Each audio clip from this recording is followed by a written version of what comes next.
காட்டப் போகிறேன். இங்கே பாருங்கள், கொத்து கொத்தாக காய்த்திருக்கிறது. பாருங்கள், இங்கே பாருங்கள். இப்போ இந்த பூஞ்சியை நான் எடுக்க போகிறேன் சமையலுக்கு. ஏனென்றால் முத்தினா பிறகு விதைக்கு தான் விடணும். அதனால் நான் அன்றைக்கு எடுக்க போகிறேன். பாருங்கள், இப்போ இந்த பூஞ்சியை நான் கையால் தான் பிடுங்க போகிறேன். ஏனென்றால் கையால் பிடுங்கினா தான் பயிர்களுக்கு நல்லா இந்த கூட காய்க்கிறதுக்கு நல்லமா. ஆனால் பூஞ்சிக்கு என்னென்னு தெரியாது. பச்சை மிளகாய் கையால் தான் ஆய வேண்டும். மற்றது இங்கே பாருங்க, ஒரு பூஞ்சி ஒன்று வந்திருக்குது. இந்த பூஞ்சியை பாருங்க. இது தட்டை பூஞ்சி. இது ஒரு கண்டு இதில் முளைத்து இதில் காய்த்திருக்கிறது. கலந்து போயிட்டு ரெண்டும். ஆனால் இந்த பர்பிளுக்கு பக்கத்தில் நட்டுருக்குறேன்.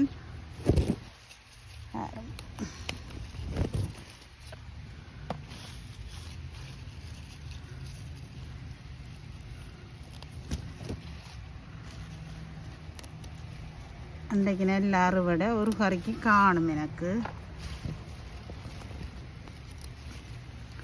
முட்டை விட்டால் அப்புறம் இதன் கஷ்டம். முட்டை விட்டால் அப்புறம் பாவிக்கல. அது ஒன்றுக்கு முதவாக போயிடும். எனக்கு இந்த பர்பிள் பூஞ்சியண்டா காணும் மக்கள். ஏனண்டா அது நல்ல டேஸ்ட்டும் மற்றது காய்க்கிறதும் கூட. ஆனால் ஒரு கண்டுலாம் காய்த்திருக்குது. மற்ற கண்டு உங்களுக்கு காட்டுறேன். அதில் பெருசாக பூக்கள் இல்லை.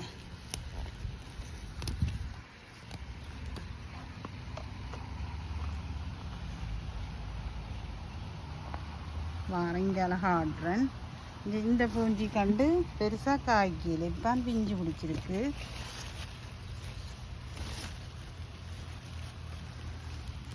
எல்லாம் மகரந்த சேர்க்கையில் தான் இருக்குது.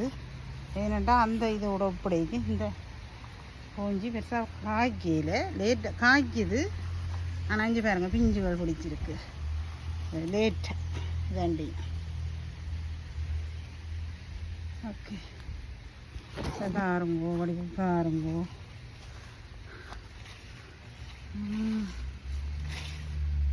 பிஞ்சுகள் இங்கே பாருங்க, பிஞ்சுகள் எல்லாம் பிடிச்சிருக்கு. கீழே பாருங்க, ரெண்டு பூஞ்சி பெருசாகவே வந்துட்டுது. நான் கவனிக்கிறேன்.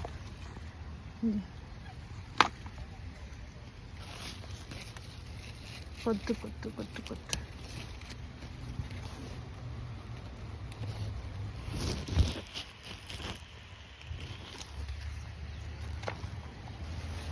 இப்படியே இங்கே பாருங்க, இவ்வளோ பூஞ்சி பிடுங்கி இருக்கிறேன்ண்டு. இனி இப்படியே போய் அங்கால தக்காளிக்காய் போய் பிடுங்குவோம்னு இருக்கிறேன். அதுக்கு அங்கால போகணும். அப்படியே மெல்ல மெல்ல போக வேண்டியதான். மற்றது பியர்ஸ் இருக்கா முத்திட்டு இருக்கா பார்க்கணும். கொஞ்சம் தான் இருக்குது முத்தையில் மக்களே. ஆனால் இங்கே வேறுங்கோ பியர்ஸ்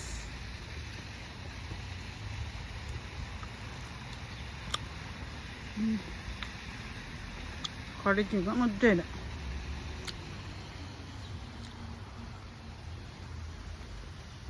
முத்தைக்கு முன்னே மானிலேயே கொண்டு போயிடும். இப்போ நான் டேஸ்ட் பார்க்குறேன். மேலே உள்ளதெல்லாம் மணிப்புள்ள எடுத்து கொண்டு போயிட்டேன். அப்படியே இங்கே வந்து இந்த தோட்டத்தை சுற்றி பாருங்கோ.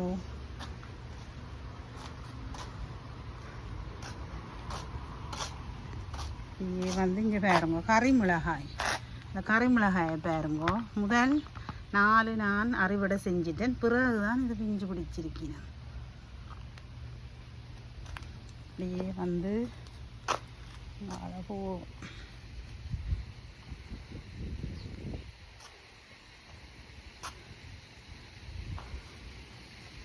எல்லாரும் வளர்ந்திருக்கணும் வழிய பெருசாக அறுவடையண்டு இல்லை. இப்போ நான் இந்த கத்திரிக்காயையும் எடுக்க போகிறேன். இவரையும் எடுக்க போகிறேன். ரெட்டை கத்திரிக்காய் வேறுங்கோ. எங்கேயாவது பார்த்துருக்குறீங்களோ? ரெட்டை கத்திரிக்காய். இது மகரந்த சேர்க்கையில் விளைவினால் வந்தது. என்னென்று தெரியல. ரெட்டை வாழைப்பழம் மாதிரி ரெட்டை கத்திரிக்காய். மற்றது இங்கே பாருங்க பிங்க் கலர் கத்திரிக்காய். மற்றது இங்கே பாருங்கோ கண்டுகளுக்கு தண்ணி விடுவேன். இதில் இப்படி வச்சு விட்டா ஒரு இரும்பு அரைஞ்சிட்டு இல்லை ஒரு கடியை ஊண்டிட்டு அதில் ஊண்டி விட்டால் அதை அப்படியே அடித்து கொண்டு இருப்பினா மாற்றி மாற்றி விடலாம். மற்றது இது பாருங்க இந்த செவ்வந்தி கண்டு. இந்த பாருங்க இந்த வேலியை பாருங்க, இந்த வேலியின் கொடுமையை. இது ஒரு ஊரில் நாங்கள் ஒரு பேப்பாவை மாதிரி இங்கே ஒரு கனடா நாட்டில் ஒரு வீடுகளுக்குள்ள சுற்றி சுற்றி வளரும். அதை இந்த வேலி பக்கத்து வீட்டு வேலிக்காரன் வச்சிருக்கிறான். ஒவ்வொரு முறையும் நான் வெட்டி வெட்டி அழைச்சி போனேன். என்ன செய்கிறது, அழிக்க முடியாது. சில பேர் சொல்லுவார்கள் போய் நீங்கள் சுடுதண்ணியை ஊற்றுங்கோ அது இதண்டு. எனக்கு விருப்பம் இல்லை. நானே ஒரு இந்த பயிர்களை வந்து பிள்ளை மாதிரி பாவிக்கிறேன். அதை என்னென்று நான் அழிக்கிறேன் சொல்லுங்கள் பாப்பா. அதான் அப்படியே இருக்குது. இதுக்கு பாம்பு ஊரண்டா பாம்பு வந்து பூந்துடும். அவ்வளோ கொடுமையான ஏரியா இருக்குது. என்ன செய்வது, எல்லாத்தையும் சமாளிக்கும். இந்த வெட்டினது இப்போ பண்பந்துக்கு முதல் திருப்பி 2 தரம் வெட்டியாச்சு. பிறகு திருப்பி மேலே போல வந்துருக்கு.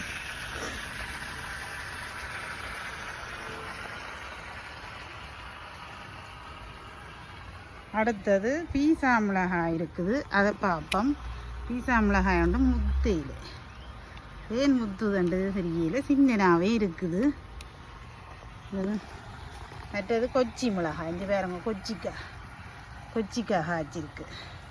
இப்போ இதுக்குள்ள நான் வெங்காயத்தூள்கள் பூச்சிகள் வராமல் போட்டுருக்குறேன். வாளிகளுக்குள்ள வெங்காயத்தூள்களை வேறு பச்சையானதுகள் போடக்கூடாது. மிரக்கறிகள் காய வச்சு தான் போடணும். இந்த மணத்தக்காளியை பாருங்க, மணத்தக்காளி கீரையில் கொடுங்க. இந்த பூச்சியெல்லாம் அரிச்சிட்டுது. நீ இதை கத்திரிக்குள்ளால் வெட்டி புது துளிர் வேறு தானே நடக்கணும்.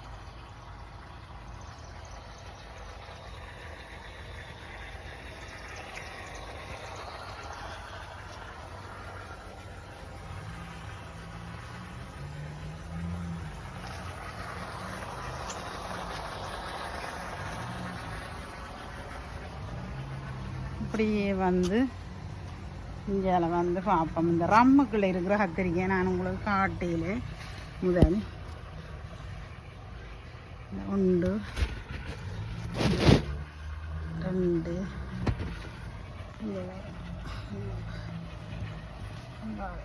பெருசாக கத்திரிக்காய் பிடிக்கல. பிஞ்சு ஒன்று எடுக்க வேண்டியது தான். என்ன செய்வது, இயற்கை தர்றதைத்தான் நாங்கள் எடுக்கலாம்.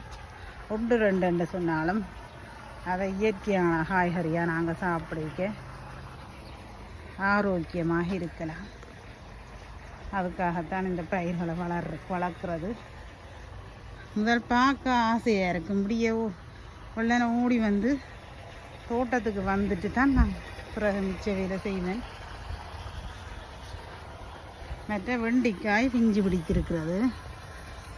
நான் ஒரு மரவண்டி என்று சொன்னேன். இது மரவண்டியும் இல்லை, ஒன்றும் இல்லை, அளவாகத்தான் இருக்குது. ஏதோ கிடைக்கிறத பெற்றுக்கொள்ள வேண்டி இருக்க வேண்டியதுதான். மற்ற தக்காளிக்காய் வந்து இப்போ கொஞ்சம் பெருசாக வருது. இந்த ஸ்டார்டிங்கில் கொஞ்சம் இதாக தான் வந்தது. ஹேரங்கோ இதை நான் பிடுங்குறேன். ஏனென்றா இந்த ஒரு நோய் என்று இல்லை, இந்த ஒரு அடையாளமாக வருது. அப்போ பெருசாக முத்துறதுக்கு சான்ஸ் இல்லை.